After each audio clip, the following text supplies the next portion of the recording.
Tifani se me nko na me bedi e na me nsusu yo ti me hye ase kakra bi because me mpese e be bebre na metu egu so aha me nsusu ye kakra bi na me di egu hansa na afi wafa wo nso ohye kakra bi ye ni se yansa nya abotere enhye ni nsuo bebre nti we ye mpese obe westi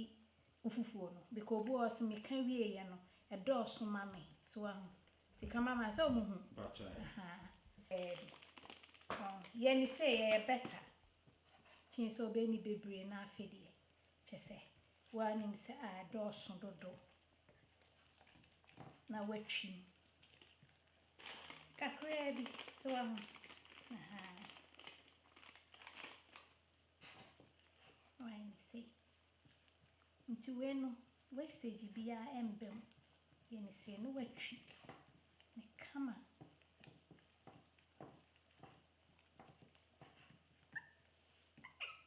eni onsa pobia enim apobia enim hwe eni me mfen ko microwave mo kura but me ba me mra the other side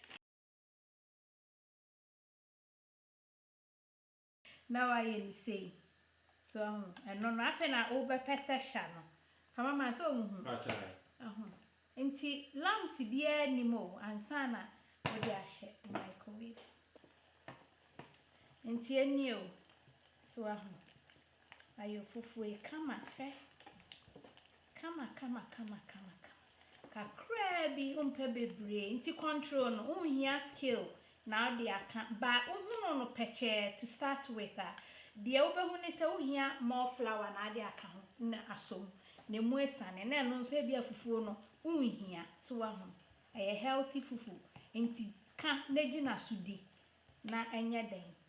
emmoa onipadua no aha me aka me time na kakra bi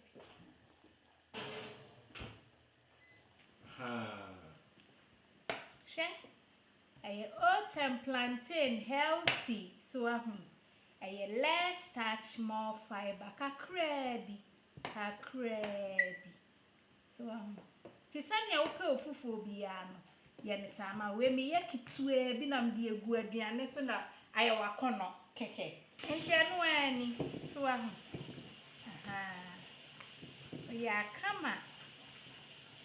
wache kama eni krokrowa wa unsende me kan aketua no kra wa unse eweke jayo akoko ne sere no we he bra basi mi anko